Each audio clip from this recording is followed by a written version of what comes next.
Atabağa geçen giyindi, geldi. Bəs hara gedirik? Sürpriz. Tamam, elə olsun. Gördüğünüz kimi gəlmişik Bibi Heybətə. Mən isə Bibi Heybət kimdir, niyə elə deyirik, Allah izah edəcəm qısa bir şəkildə. Bibi Heybət əslində Fatimiyə Həkimoğlu, yəni 7-ci imamımızın qızı, 8-ci imamımızın isə bacısı olur. O vaxt ikən Abbas xəlifələrinin təqdibindən canını qurtarmaq üçün Azərbaycana gəlmiş və burada Heybət adlı bir kişi onu bibisi olaraq tanıtmışdı. O gündən bu günə elə Fatimiyə Həkimə Bibi Heybət adlanmışdı. Səhər 5 tamam, hara gəlmişik?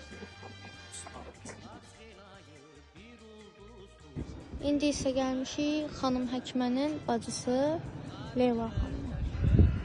Buranın bağbanı çox qəşəngdir. Qəşəng güllər falan var. Bunlara baxın.